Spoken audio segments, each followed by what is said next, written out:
ہٹنا پڑا۔ میں نے کہا اب بتاؤ کیوں آئی تھی کمرے میں؟ کہنے لگی تو کیا میں اب آپ کے کمرے میں بھی نہیں آ سکتی؟ آپ کو دیکھ بھی نہیں سکتی؟ آپ پورے 5 سال بعد آئے ہیں، بتائیں آپ کو پتہ ہے 5 سال میں کتنے مہینے ہوتے ہیں، کتنے دن ہوتے ہیں؟ میں نے گہری سانس لی۔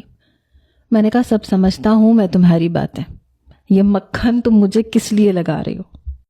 وہ کہنے لگی واقعی آپ کو سب کچھ پتہ ہے؟ میں نے کہا ہاں مجھے سب کچھ پتہ ہے۔ وہ رہا لال رنگ کا بیگ، تمہاری ساری فرمائشی چیزیں اسی میں موجود ہیں۔ یہ سن کے اس کے چہرے پہ مسکراہٹ آئی تھی۔ وہ کہنے لگی واقعی آپ میری ساری فرمائشی چیزیں لے کے آئے ہیں؟ میں نے کہا اور کیا، تم کہو اور ابو موسیٰ نہ لائے، ایسا ہو سکتا ہے؟ یہ سن کے اس کے چہرے پہ ایک جاندار مسکراہٹ پھیلی تھی۔ پھر بے ساختہ اس نے میرے دونوں ہاتھ پکڑ لیے۔ کہنے لگی مجھے پتا تھا، ایسا ہو ہی نہیں سکتا کہ میں آپ سے کچھ کہوں اور آپ میری بات نہ مانیں۔ میں نے اپنے ہاتھ اس کے ہاتھ سے چھڑوائے۔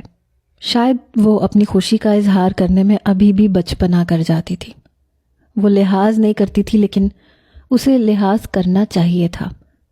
میں اٹھ کے کھڑا ہو گیا، اس کا بیگ گھسیٹ کے بیڈ کے قریب لے کے آیا، پھر اسے بیڈ پہ رکھا، بیگ کو ان لاک کیا، کھولا تو اپنی پسند کا سارا سامان دیکھ کے وہ بہت خوش ہوئی۔ ایک ایک چیز دیکھ رہی تھی اور بار بار مجھے تھینک یو، شکریہ جیسے الفاظوں سے نواز رہی تھی۔ چاکلیٹس بھی تھیں، سب کچھ تھا اس کے بیگ میں، سب کچھ اس کا تھا سوائے ایک اضافی چیز کے، اور وہ تھی